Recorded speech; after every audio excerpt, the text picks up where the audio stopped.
You have seen the footage. A tank sits in the middle of a road or a field, takes a hit, and then, a few seconds later, the turret separates from the hull and rises into the air. Sometimes it goes 10 meters, sometimes it goes 30, a 12-ton steel structure, moving fast enough to reach the height of a multi-story building before gravity brings it back down. What you are seeing is the result of something called an ammunition cook-off.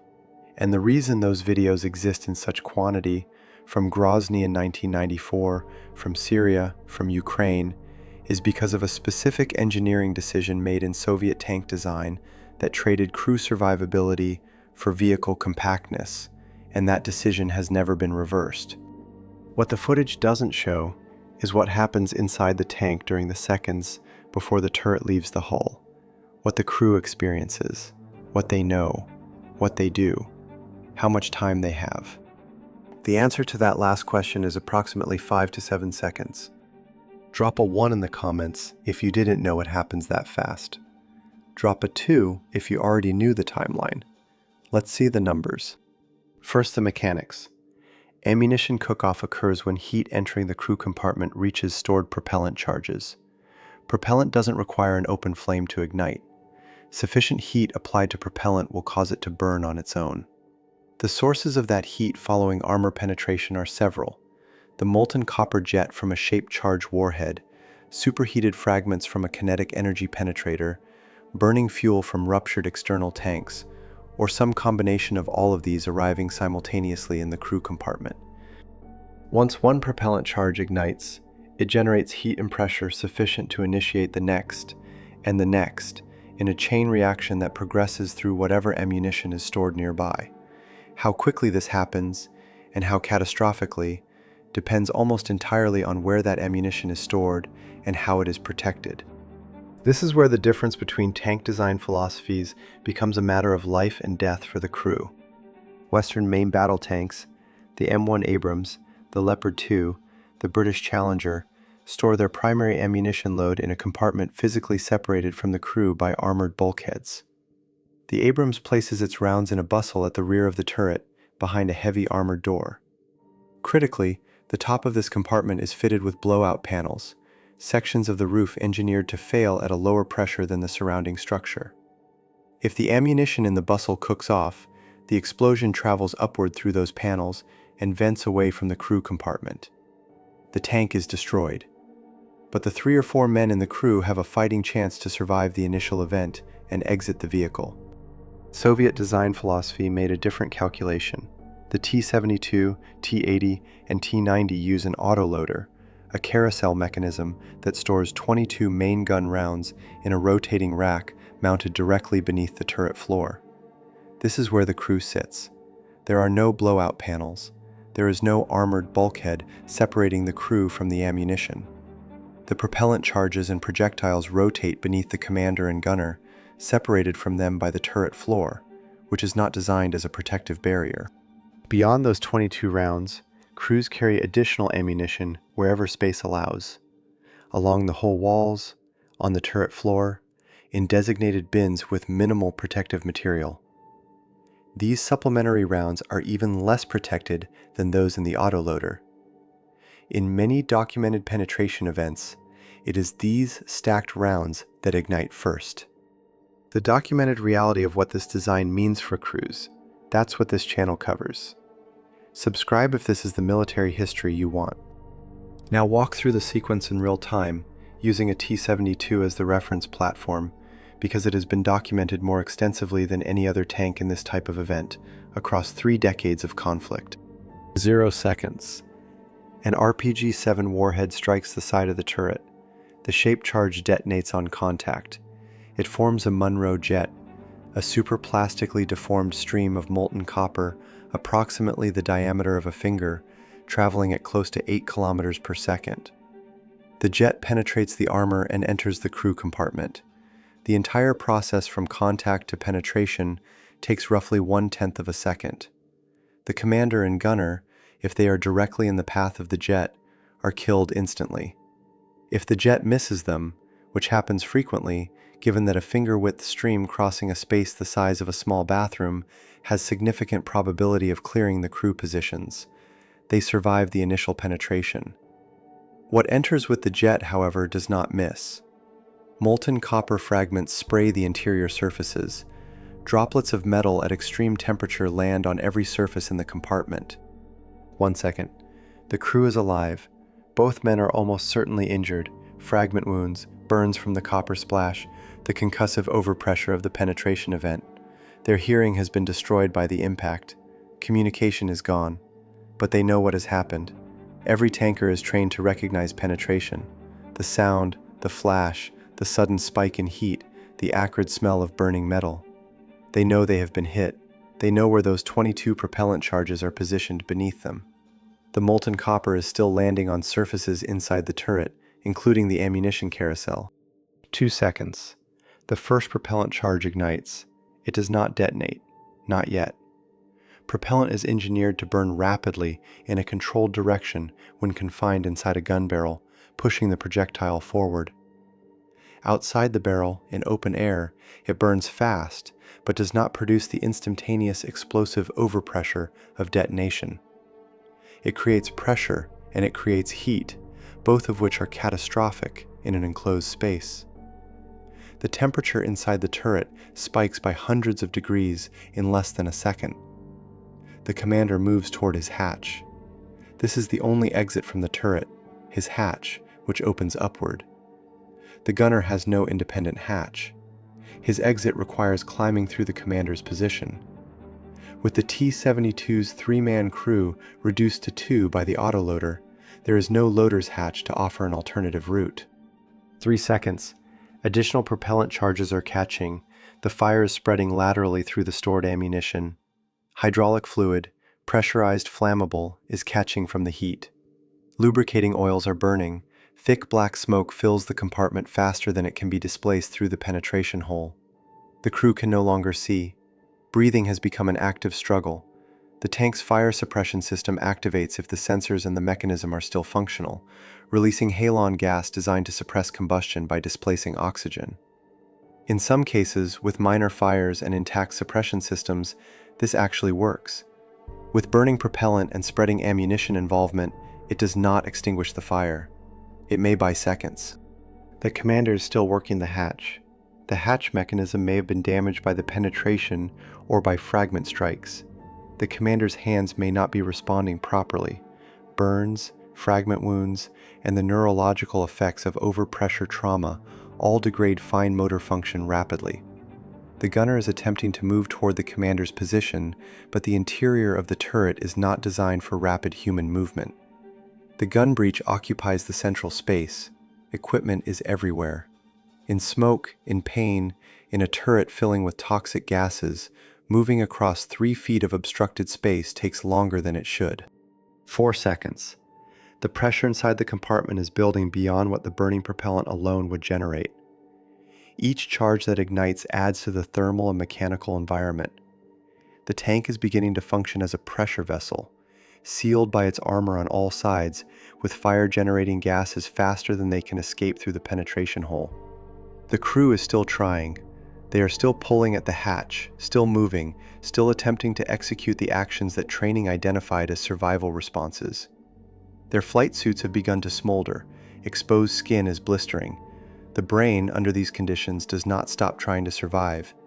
It continues sending signals, continuing to attempt the sequence of actions that might produce an exit, even as the evidence accumulates that those actions are not succeeding. 5 seconds. The fire reaches the autoloader carousel in earnest. The 22 main gun rounds stored in the rotating mechanism beneath the turret floor begin cooking off in sequence, or, if enough heat has arrived simultaneously, in near-simultaneous ignition. Propellant burning in the open carousel has nowhere to direct its energy. In a gun barrel, expanding gas pushes the projectile in one direction.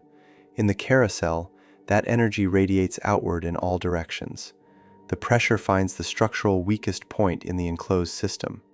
In the T-72's design, that point is upward, through the turret ring, the mechanical interface where the turret connects to the hull and is designed to rotate freely. The ring that allows the turret to rotate is, by engineering necessity, a point of relatively lower structural resistance compared to the hull armor itself. The 12-ton turret, with the commander and gunner inside it, is propelled upward. Not lifted, propelled.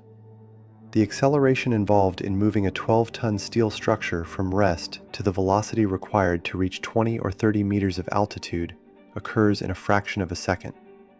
The G-forces on anything inside that structure during that acceleration are beyond human physiological tolerance by an enormous margin. This does not matter for the crew because the overpressure event inside the turret that preceded the launch has already killed them.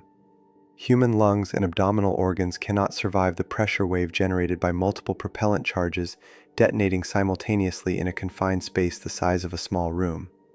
The crew is dead before the turret begins to move, the turret rising in the air, the image that has been captured in footage across 3 theaters of conflict, is not killing anyone. It is displaying the aftermath of an event that concluded the crew's lives approximately 1 second earlier. 7 seconds. The turret reaches its apex and falls. The hull remains on the ground, flames rising from the turret ring opening, the hole where the turret was, and from every other point where fire has found an exit. The driver, positioned forward and lower in the hull, separated from the fighting compartment by the engine and transmission, occupies a different situation.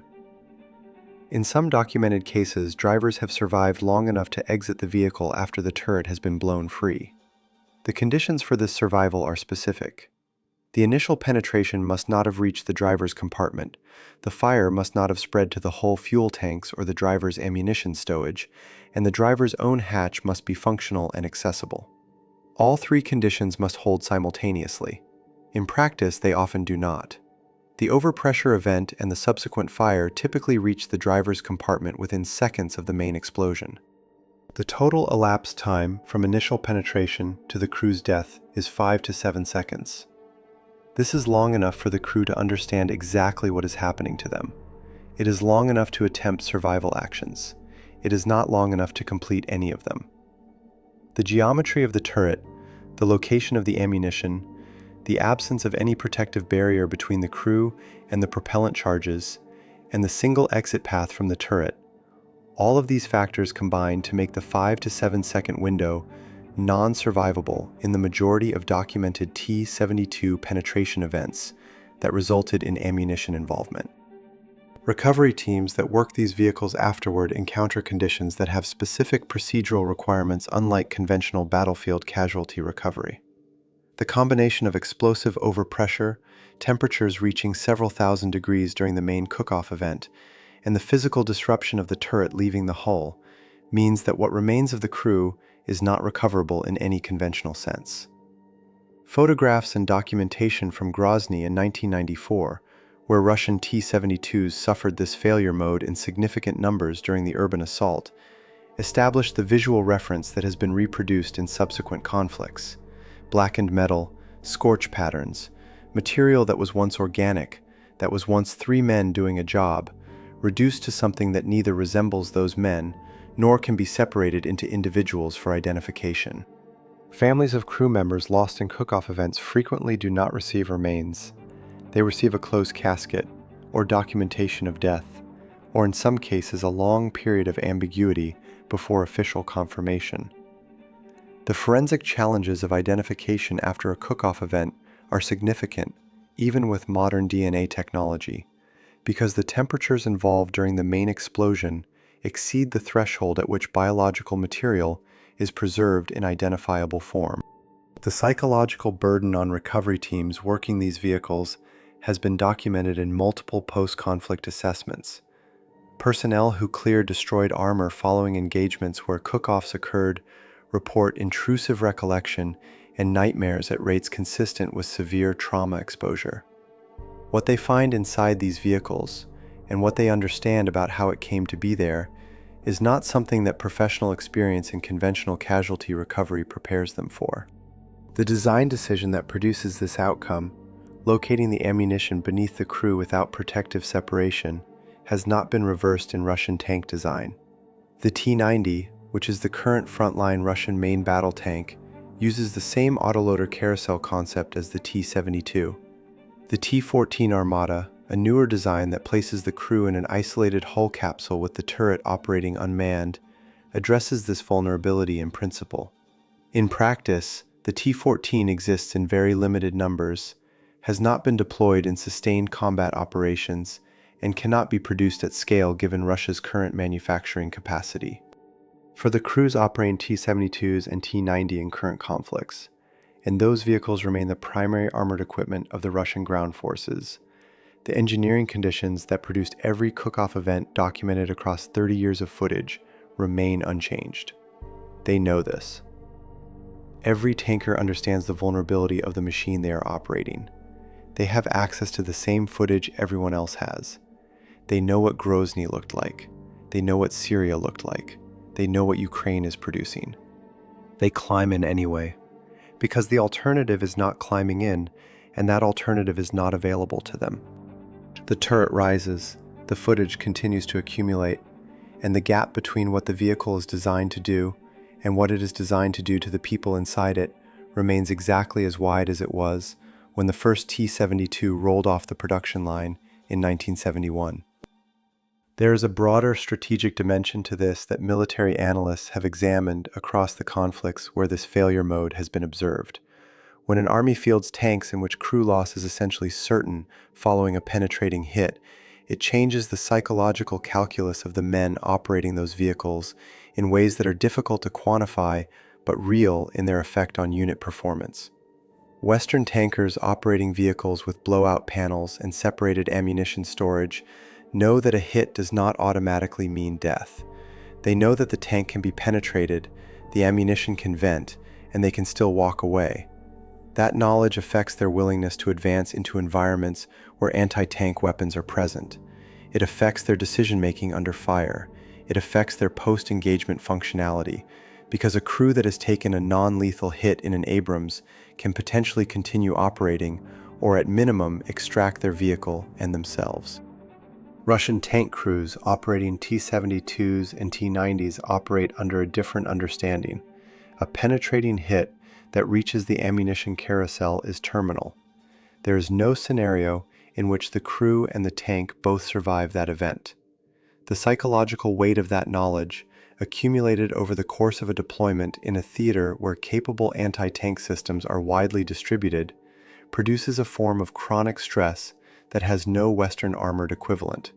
These men know, in a concrete and specific way that is grounded in documented incidents they have all seen footage of, that a particular category of bad luck is unsurvivable, not unlikely to be survived, not difficult to survive, unsurvivable.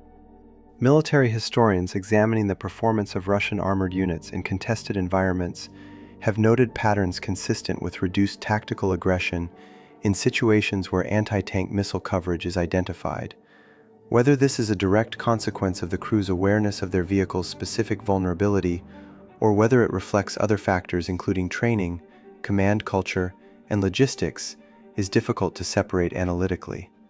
But the correlation between operating an internally stored ammunition platform without crew protective separation and reduced risk tolerance in the crews of those platforms appears across multiple theaters and multiple decades. The footage of turrets leaving hulls continues to circulate because the conditions that produce it continue to exist. Armies that have adopted blowout panel designs have done so after examining exactly this failure mode, after watching what happened to crews and vehicles without that protection and deciding that the engineering cost of adding it was justified. Armies that have not made that change have made a different calculation, that smaller, cheaper, more numerous vehicles justify the trade-off in crew survivability, and that manpower losses are an acceptable input to the operational equation. The crew sitting in the tank has no input into that calculation. They receive the vehicle they are issued, the training they are given, and the mission they are assigned. They are aware of the trade-off their leadership has made on their behalf. And when the vehicle takes a hit in the wrong place, they have 5 to 7 seconds to live with the consequences of that decision before the consequences of the explosion overtake them entirely. The turret rising in the air is the most visible image in modern armored warfare. It appears in news footage, in military analysis, in social media documentation of conflicts across 3 decades. What it represents, as a data point about design philosophy, as a record of a specific engineering decision, and as the final moment of 3 men doing the job they were assigned in a machine that was not built with their survival as the primary variable, is something that the footage itself cannot communicate. The footage shows the turret. What it cannot show is the 5 seconds that preceded it,